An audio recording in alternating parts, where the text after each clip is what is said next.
The key word there is communicate. I love that. First of all, as somebody who gets an inordinate amount of wine, I love the opportunity to be able to say no. I really appreciate it if people say, hey, we'd like to send you some wine first. So that's first off, really valuable to ask. And, the wine should be pitched to me, right? In the sense that you should say, hey, Alder, we'd like to send you this wine and here's why. And it's great when that pitch can actually be personalized, right? In the sense that I'm getting a personal email from an individual who clearly knows who they're talking to, which is to say that you're saying, Alder, love what you're doing on Vinography. I see you enjoy, volcanic wines and wines from old vines. And guess what? We're in this particular place in Italy, and we've got 200-year-old vines on, old lava flows. And you seem like a guy who enjoys high acid wines with low oak influence, and our wines fit perfectly in that. And so we think you're going to be really excited to taste these wines. And, by the time I get to that point in the email, I'm like, yeah, bring it on. Welcome to Masterclass U.S. Wine Market with me, Barbara Fitzgerald. In this show, we'll break down the complexities of selling wine in the U.S. by discussing the relevant issues of today with experts from around the globe. Each episode serves up 3 key insights to help elevate your winery's presence in the U.S. market. So grab a pen and paper and let's pave the way for your success in the U.S. Hi, everyone. Welcome to Masterclass U.S. Wine Market. Today, I am very excited to welcome Alder Yarrow to the show. Alder has been writing about wine professionally since 2004 when he started the blog Vinography.com. He's also been covering American wine for Jancis Robinson since 2011. He's a regular international wine judge and a very well-respected voice in our industry. So great to have him here today, coming to us live from Oakland. Yeah, really happy to be here. Yeah, thanks so much, Alder. So before we dive into our discussion today, can you tell us a little bit more about your background and how you came to work in the wine business? Sure. So I started, as you mentioned, my blog in 2004. And at the time, it was really just an experiment in figuring out what blogs were all about. But because at the time I was a dyed-in-the-wool wine geek, I thought, oh, well, if I'm going to start a blog, why don't I start one about wine? And it turns out it was kind of like one of the first legitimate wine blogs on the internet. And I was the right guy in the right place, at the right time, and got a pretty solid following based on that, and gradually became more and more professional in my writing and joined up with Jancis, starting writing for her in 2011. And through that period of time, I've authored a book. I've authored called The Essence of Wine that was a collaboration with a really amazing photographer here in San Francisco named Lee Beisch. I've authored, chapters in books. I'm a contributor to the Oxford Companion of Wine, the latest edition, and we just finished working on the next edition of the World Atlas of Wine. And then the other thing is that I spent some time managing something called the Old Vine Registry, which is kind of a Wikipedia for old vineyards around the world, where we're trying to capture all the vineyards over 35 years old and record them in places so that people can research them and find out interesting information about old vines. How cool. What an endeavor. That must be a lot of work. It's a lot of painstaking drudging through data and trying to hunt stuff down, but very rewarding as well. Yeah, that's wonderful. And I'm sure there's a lot of presence from Italian vineyards showing up in there. So yes, although, certainly we could use an awful lot more help in places like Piedmont and down in Puglia. There are a bunch of places that are not really as well represented as they should be. So we got a lot of room to make up in terms of more Italian vineyards in there.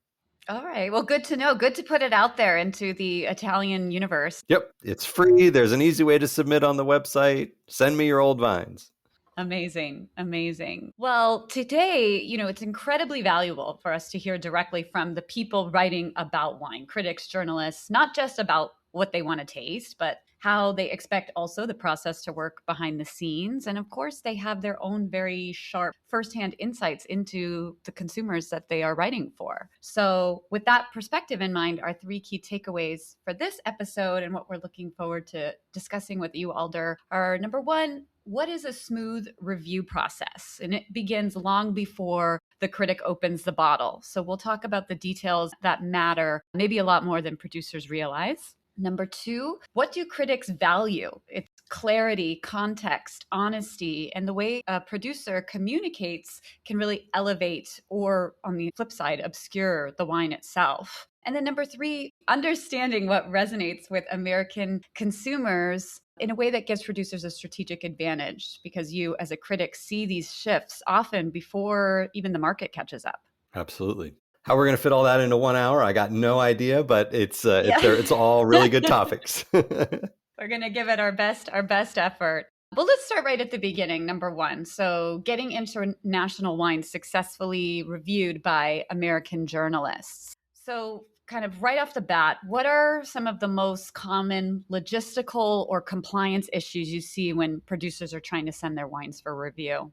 Yeah, I should say the way that I'm answering and the way that I'll be approaching this conversation is in my role as an independent critic at Vinography.com. And it's important for producers to remember that each publication and sometimes each critic within that publication has a different approach to how they deal with reviewing wines. So I, for instance, at Vinography.com, I'm very sample based. Most of the wine reviewing I do, unless I'm on a press trip someplace, is via samples sent to me. But that is not the case for other publications and other reviewers, where reviewers are used to soliciting samples directly from producers, and asking for them, or visiting producers only as a way of getting to know wines, or perhaps going to large public tastings put on by regional associations inside or outside of the market in order to do their tasting. So today, I'm really going to be talking from the point of view of me at Vinography getting solicited and unsolicited samples, mostly unsolicited samples to me, which are delivered to my home, in Oakland,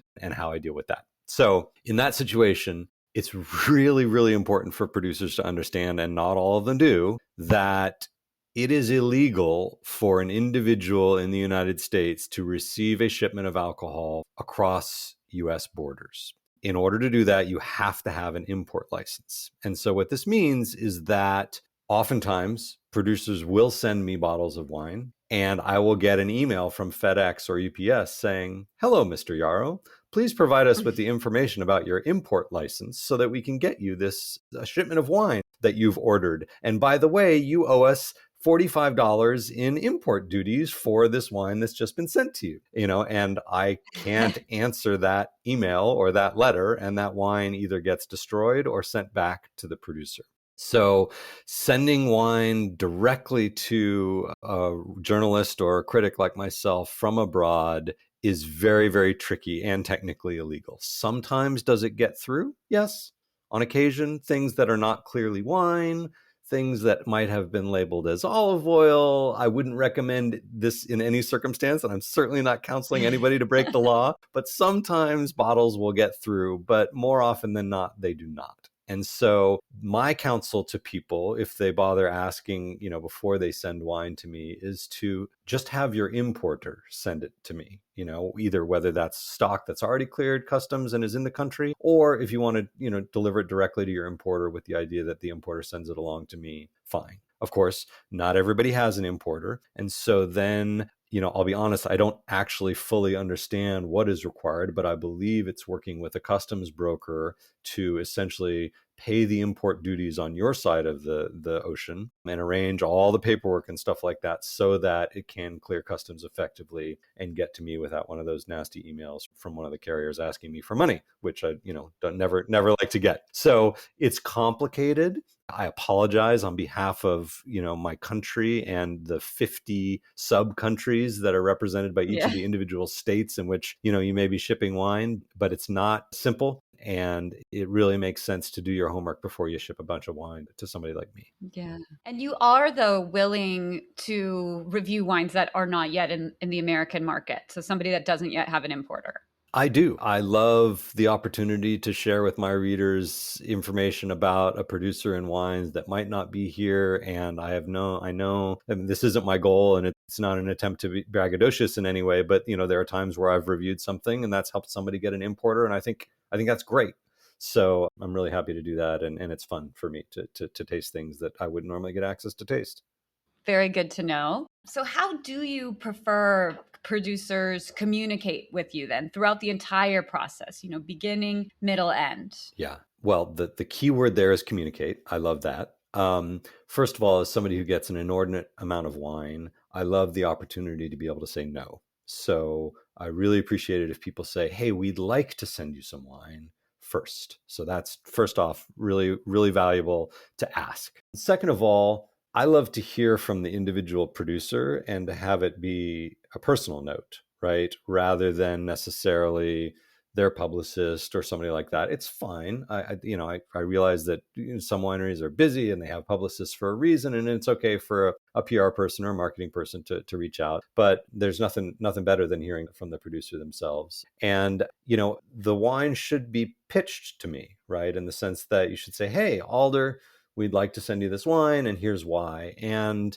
I prefer to get those inquiries via email, which is the easiest for everybody. And it's great when that pitch can actually be personalized, right? In the sense that I'm getting a personal email from an individual who clearly knows who they're talking to, which is to say, Yeah.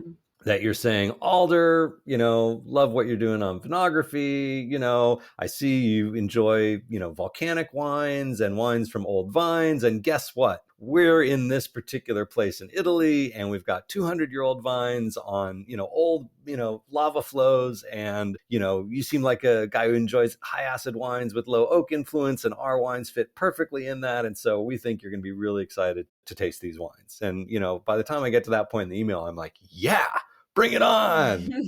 As opposed to copying and pasting content that I could very clearly read on your website, and you're sending me wines that bear no relation to what I often cover, which is to say, maybe, you're trying to send me $6 wines that are sold in supermarket, which if you paid any attention to what I'm writing about on my blog, I never review wines like that. Right. So some pre-knowledge, some clear indication that you know who I am and what I'm about and what I like is going to get you really far. And so it's great to get that kind of information in an email, a request to send samples, waiting to hear from me. And I do, I will get back to you and say, sure, absolutely. Or no, I'm totally inundated right now. And now is a bad time. Could you please reach out, in a month or two, which I sometimes have to say because I got to throttle the amount of wine I'm getting to. And then we can have a quick back and forth about, what to send and how to get it to me. And so that's a great interaction from my perspective.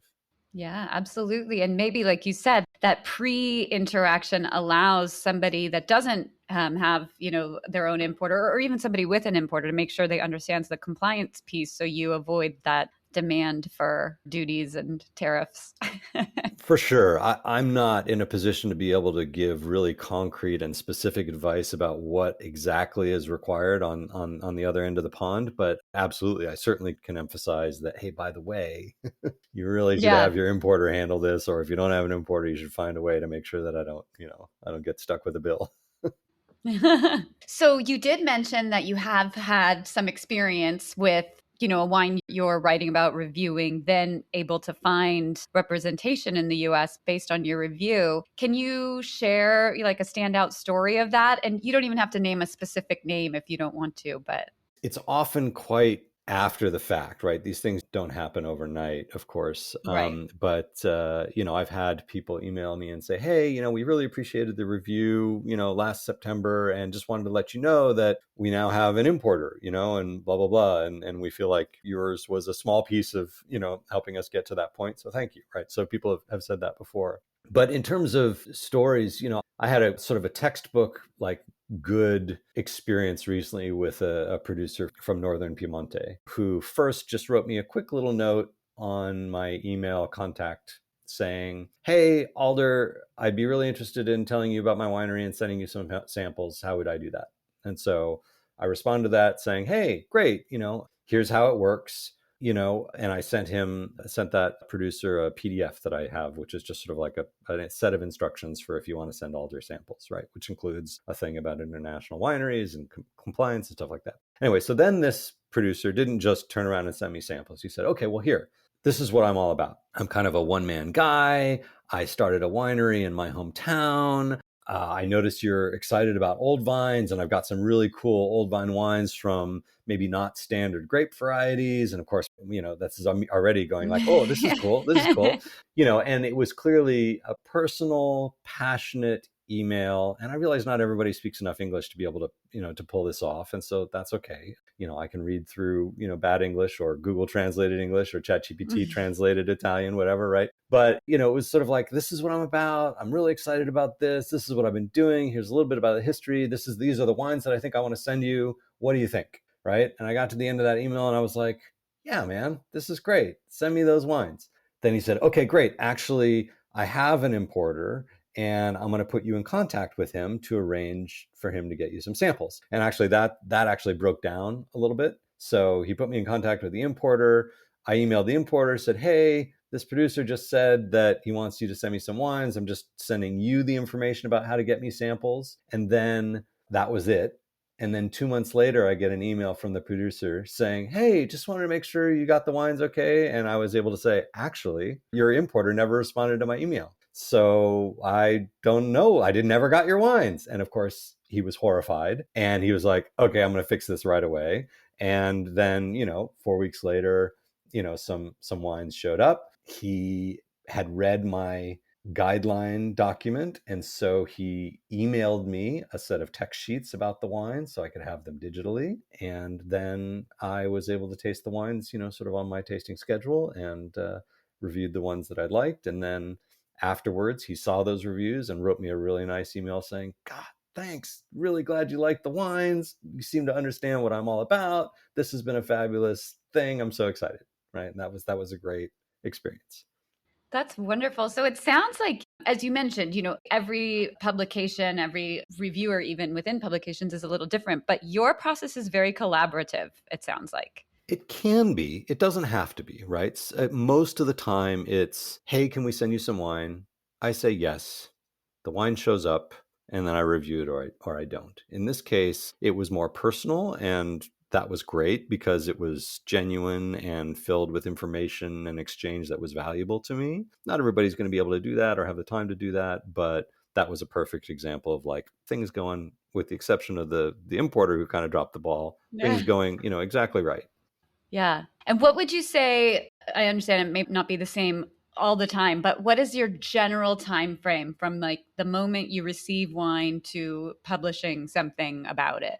So on Vinography, it really varies depending on the amount of samples I get. Sometimes it can be as short as a week or two, right? If your shipment happens to arrive at a time where I've sort of dug through the pile of samples and I don't have a lot of samples, there, I try and review a dozen or so samples a week, sort of just very regularly. And so if your wine arrives at the right time, like it could be 3 days between when the box shows up and when I'm opening a bottle and tasting. And then, another few days before I write about it. But in general, when I tell people, I say, expect, anywhere from weeks to months before I review it. And then if I don't like the wine, I'm not going to review it at all. So, that's that too.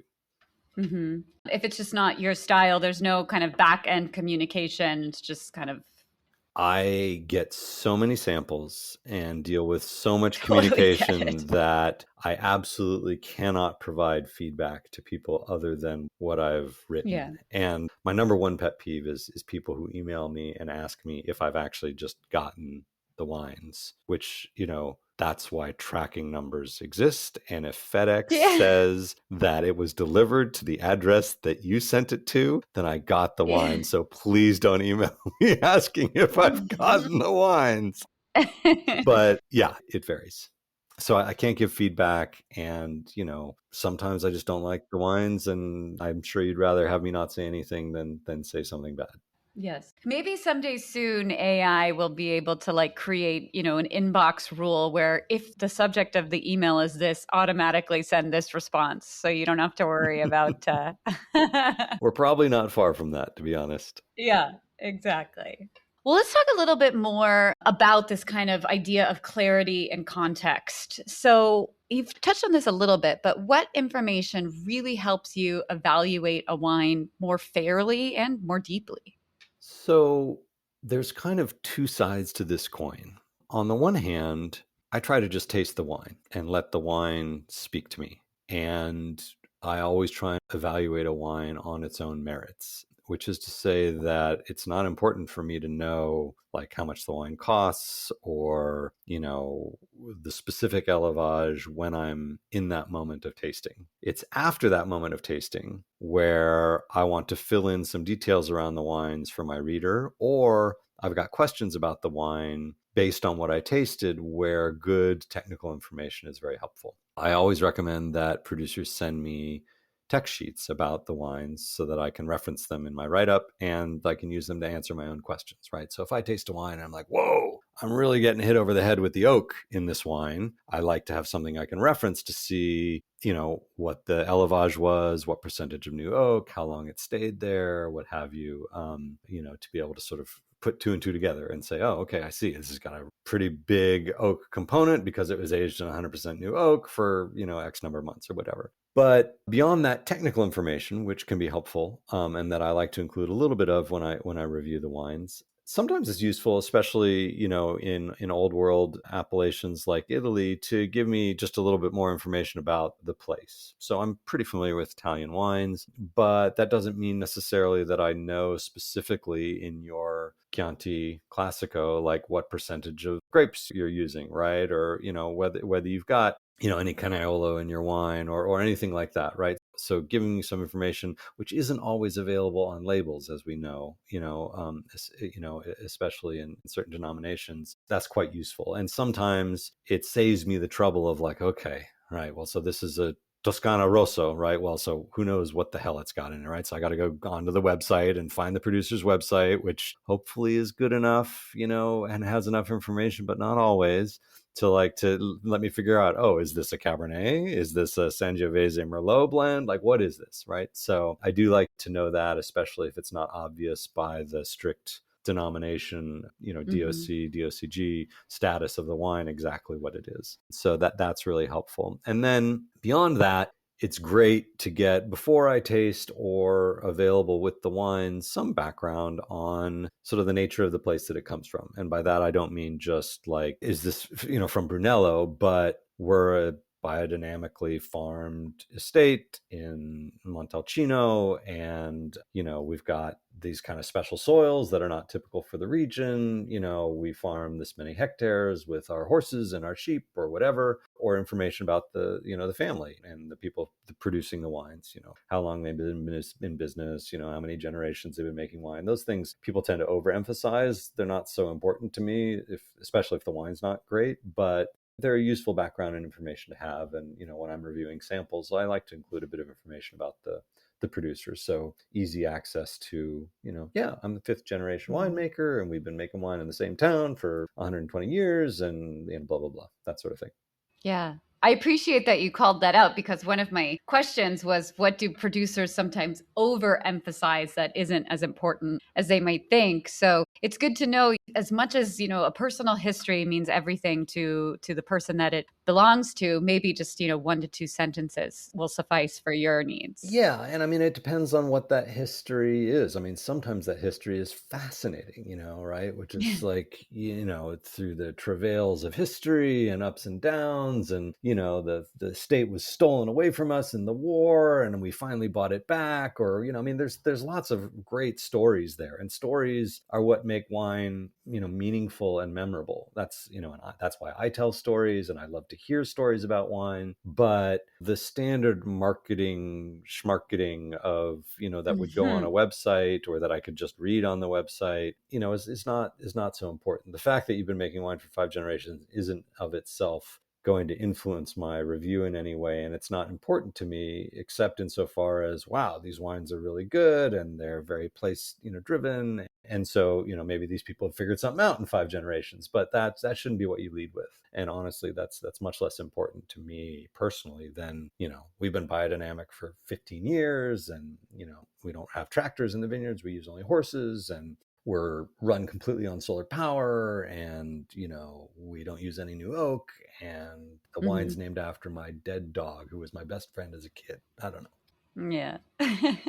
So how about, I understand the answer might be it depends, but how much detail do you appreciate in advance on like, variety, especially let's say like somebody is producing a very obscure native Italian, indigenous Italian grape that maybe not many people have heard of, or winemaking decisions, like how much detail do you want them to go into? Anything that they think is relevant, right? And sometimes it's relevant to me and sometimes it's not. But absolutely, like if you're making wine, from a grape that I've likely never heard of, and I'm pretty well read up on grape varieties, but there's still a gajillion that I haven't heard of. Absolutely, tell me about it, right?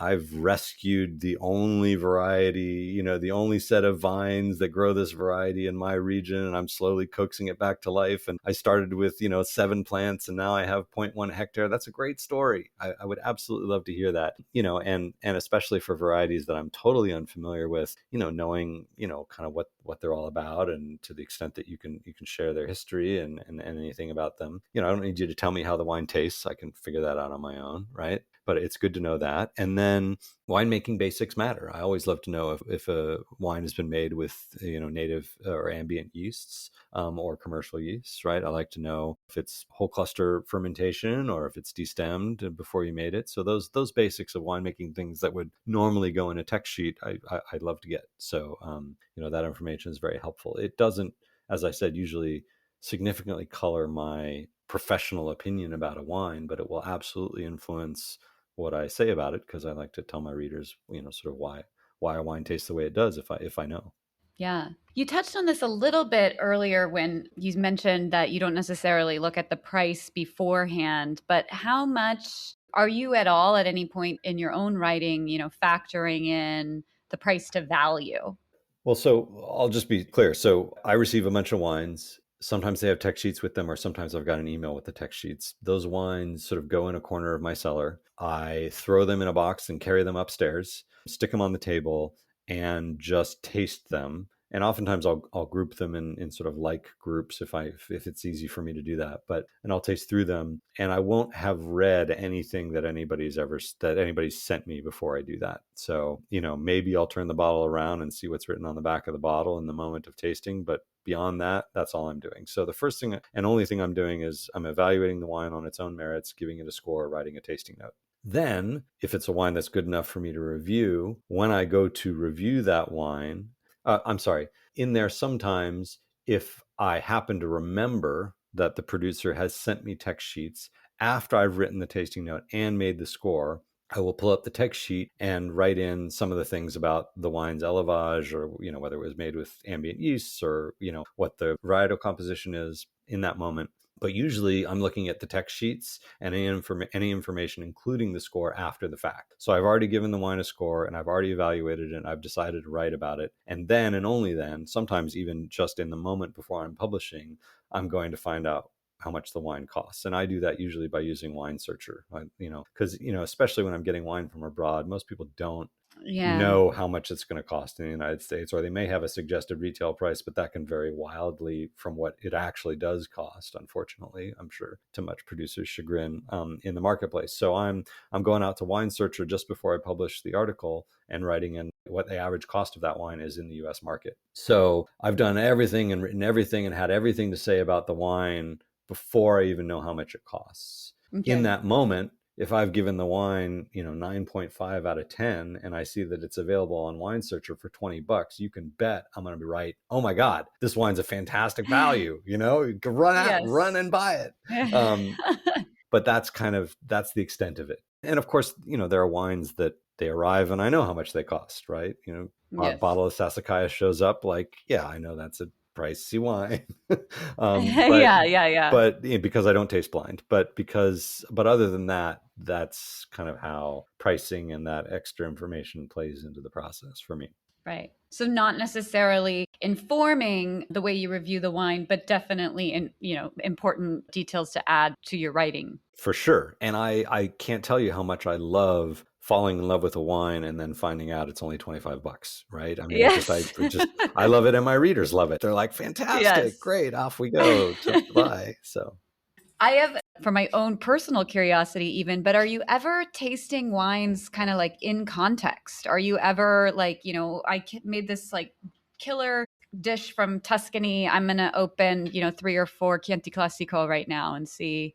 I don't do that because it's not fair to the wines, to everybody, to do that with some wines and not others. I can tell you that Yes. sometimes, after I've sat down and tasted through 20 bottles in the afternoon, the best 2 or 3 of those will stay on the breakfast table and have, be there for dinner later, where I can Yes. sort of taste them in the context of food. But the kind of evaluation that I'm doing is it's not with that kind of context, because I simply just can't apply the same context to all the wines. I review, thousands of wines a year, and I can't do it with food every time. And so it's unfair to those who I can't do it with to do that. So Yeah.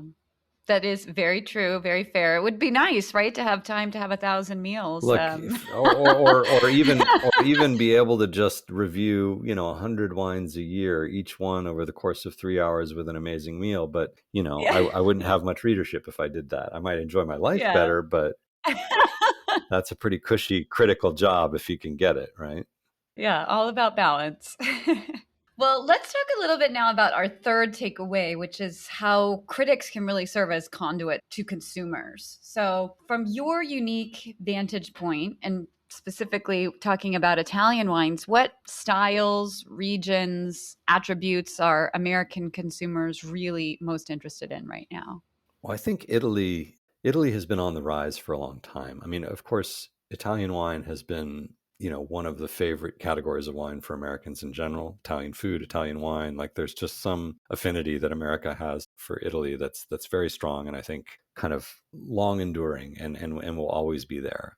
And I think we've seen a rising interest in Italian wine in general from Americans, especially on the collectible end of things. And like I remember my acquaintance Sergio Esposito of Italian Wine Merchant, 10 or 15 years ago, talking to me about the mission that he had to really bring Italian wine to the level of collectability of Burgundy and Bordeaux. And I don't know if he can take credit for it, certainly, but that seems to have come to pass in a greater or lesser extent, which is really awesome, because Italian wines can hold their place on the world stage with the best wines of the world for sure. And so it's great to see that collectors are getting excited about it. Not so good for those of us who would like to taste a Soldera now and again, but it's happening. So it's been great to watch that rise. And I think part of the reason that has happened is Italian wine, I think, is naturally predisposed to align to where consumer tastes are moving, which is to say that we've swung, especially in sort of the top tier of wine consumption, out of the like overripe,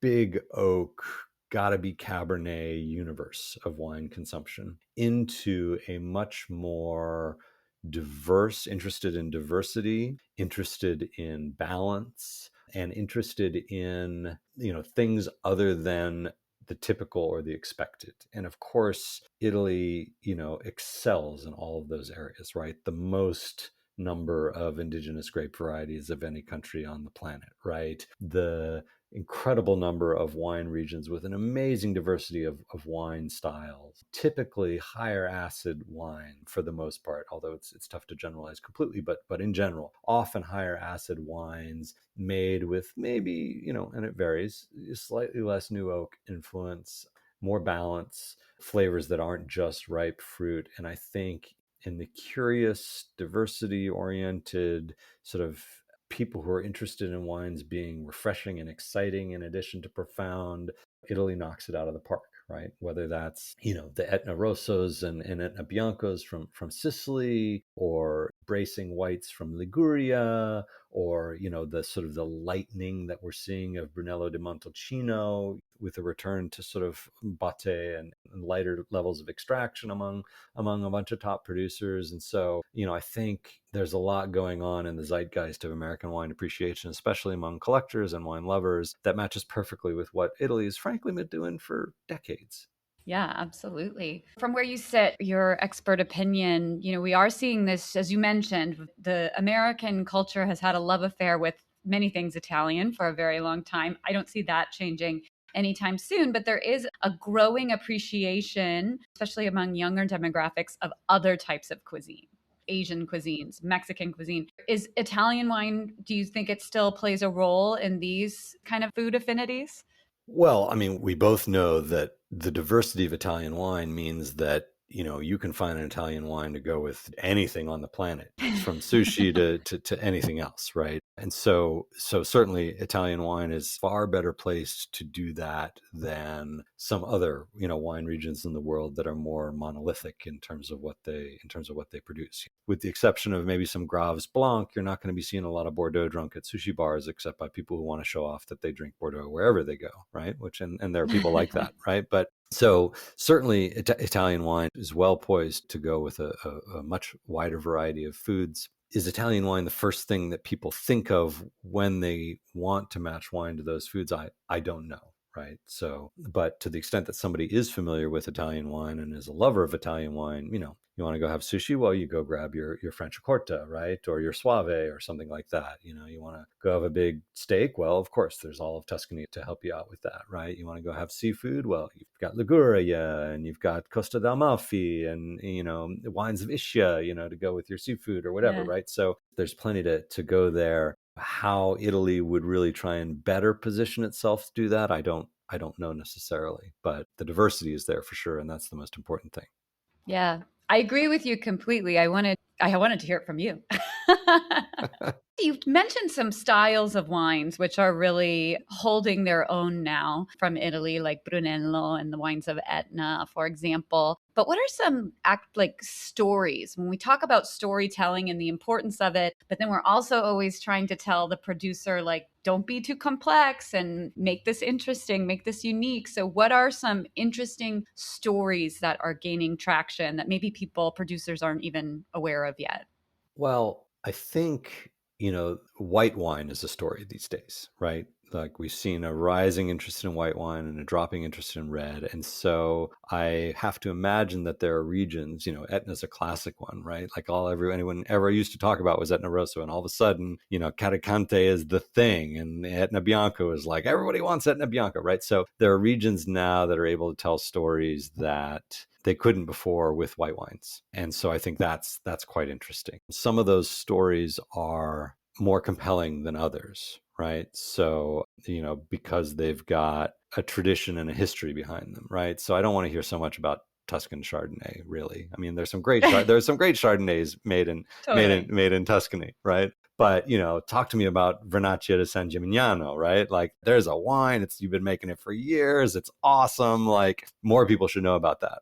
So there are opportunities to highlight, I think, those stories. I think the stories that are also really mattering, especially to the younger generations of up and coming wine drinkers, are stories about sustainability and a commitment to the environment and authenticity in its truest sense. So stories about families that have decided to farm very traditionally, without chemical inputs, in ways that is really respectful of the place and celebratory of the heritage and the patrimony of their land, are very compelling, and I think really resonate with consumers, both new and old. And so I'd like to see those kinds of stories taking place. And then I think you brought up sort of unusual, rare grape varieties. Like, we are in this place in the wine world now where people are hungry for that kind of diversity and obscurity in some ways. I don't know whether it's the hipster, sort of vibe and zeitgeist, but people love to be able to say, oh, wow, Herba Luce, like, it's not, hasn't been around for a while, but I want to taste that. Like, it's being revived. Yeah. And it's, there's an old story there, or Pignolo, like there was, half a hectare and now Yeah. there's 7 and 20 producers, and it's an amazing sort of revival of an old grape variety. So those things are super interesting, and the kinds of things that catch people's attention in a very oversaturated, story rich marketplace. Yeah.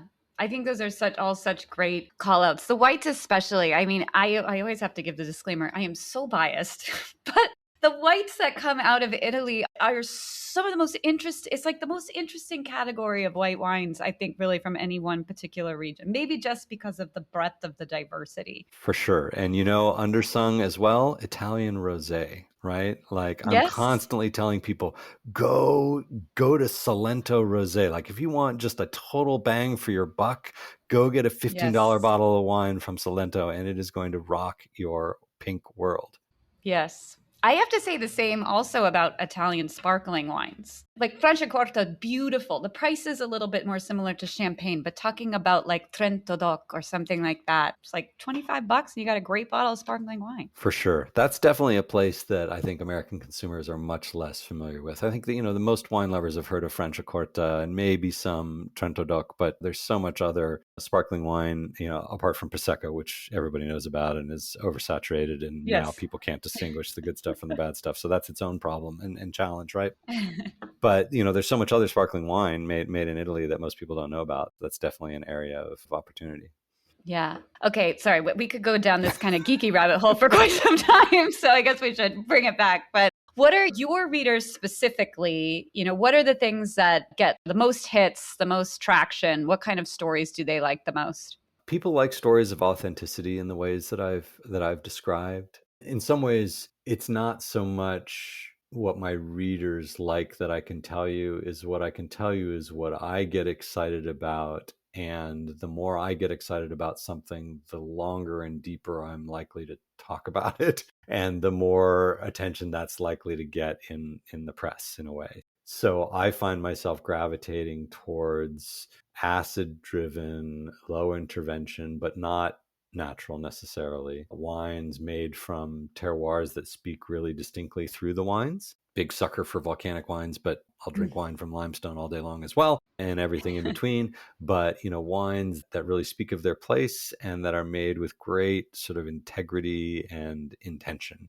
And that can be a category of wines that is made that way and that has a history, or it can be an individual producer's wines and that individual story from that producer in that place and that time. So it varies and there's no one formula. But I think, sort of distinctiveness, terroir transparency, I'm biased to sort of higher acid, lower oak driven wines, and yeah, interesting grape varieties for sure, right? Like I get enough Cabernet with the piles of Napa Cabernet that show up at my door from, the place just up the road.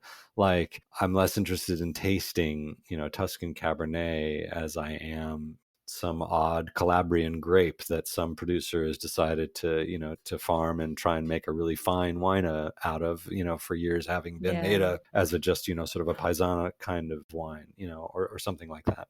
Definitely. And speaking of Calabria, an exciting time for them because their main wine is now recognized as DOCG, the Galliopo. Absolutely.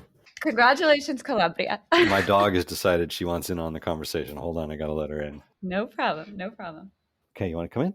Come on. Of course, she's going to want to go right back out here in a minute. My husband always jokes that our dog is like a cat because it's like in, out, in, out, in, out. Okay, one last question on this. So if you could give an Italian producer, your best piece of advice for positioning themselves with US drinkers in 2026, what are you telling them?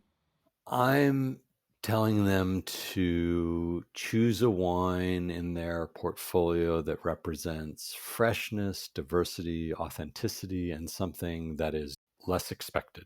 That could be taking a wine that's traditionally oak aged and making it in concrete, or that could be taking a wine, a grape variety that's normally put into a blend and highlighting it, or it could be making a field blend of grapes that wouldn't normally be vinified together or something like that. So that's it. I mean, it's so hard to do this in the context of the entirety of Italy because of the diversity that Italy represents. Like if you were asking me, okay, Alder, for Liguria, what do you focus on? Like that's an easier question, or at a level of an individual region. But I think, yeah, go for diversity, go for unexpectedness, go for freshness and dynamism. I think the world is moving away from wines that have been aged in oak for 36 months, and people want something fresher, brighter, maybe less complicated, but not necessarily simple, that they can enjoy young, in different contexts.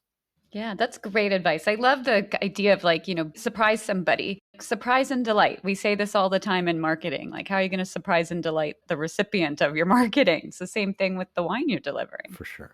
Alder, this has been so wonderful. So many great insights from you. Thank you so much again for taking the time to share them. Pleasure. When we wind down here on Masterclass US Wine Market, we like to ask our guests 3 questions to just really help the listeners solidify the lessons from today's episode. So if you could just answer in a couple sentences if you can. Okay. Number 1, what is your number 1 tip for mastering the US wine market? Have a story and make sure that story is interesting and worth somebody's attention. Great advice. And just a reminder that because the story of my grandfather planted these vines is so common throughout Italy, let's get a little bit more granular. A little bit right? better than that. Yeah, a little bit better than just 5 generations. Like, that's okay. That's fine if that's part of the story, but Right. that's not meaningful enough to gather somebody's attention. Right.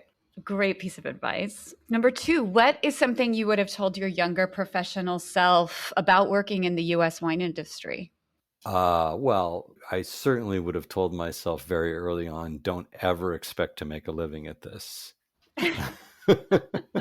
I mean, certainly not as a wine writer. Yeah. The wine industry is a big place and lots of people are making money in it, although maybe less so these days than before. But as a wine writer and wine critic, you ain't going to put a roof over your head in the San Francisco Bay Area by writing about wine, for sure. So that's why I've always had a day job. Yeah, have a side gig. That's right. Have a main gig and then do the wine thing on the side. All right. And number 3, we all do move around a lot in this industry. So do you have a favorite travel hack when doing market work or research? And it could be something really practical. It doesn't even have to be wine related. Well, I'm a big fan of sort of like trying to sleep on the flight and no alcohol. And then Ambien and melatonin combination is my friend. Some people don't do well with either of those two drugs, but the combination of those two is really important in helping me reset my clock and being able to spend a day tasting wine after having just been on a 14-hour flight. So 100%. We are travel twins. I need to arrive up having slept because I want to hit the ground running and give your wine, the credit it deserves. For sure. I can't do that with a tired palate. Yeah. And this one I'm just adding in because we are recording this so close to the holidays, and I've just been loving getting everyone's insight. But is there a particular Italian wine that you really love to bring out on a special occasion? Well, my wife and I were just talking about the dinner that we're going to make for her parents when we're down in Los Angeles. And she was proposing that she make this bolognese recipe that she's been making for years that we got out of the New York Times and is absolutely the best bolognese I've ever had, homemade in this country. And her favorite wine is Brunello di Montalcino. So I am almost certainly going to be bringing down a nice couple aged bottles of Brunello to drink with that when we serve her family bolognese on Christmas Day. My wife's Chinese, so we don't do the whole big Christmas dinner thing. We just kind of eat what we want, and so we're gonna do bolognese. I love it. Amazing. And one final question: how can our listeners connect with you? So Vinography.com is where you'll find most of my writing, and my social media handle is Vinography on all those channels besides TikTok, which I'm not on. So Vinography on Instagram, Vinography on Twitter X, Vinography on Threads and Blue Sky and all that stuff. Wonderful. Well, Alder, thank you again so much. Happy holidays. Enjoy that Brunello. Thank you. I will. This has been great. And that's a wrap for this episode of Masterclass US Wine Market. Thank you so much for joining us. If you enjoyed this episode and want to stay up to date with the latest industry trends, remember to like, follow, and share our podcast. And if you find value in our conversations, please leave us a review to help others discover the show and grow our community. Stay tuned for new episodes every Monday. Until then, brindiamo il vostro successo.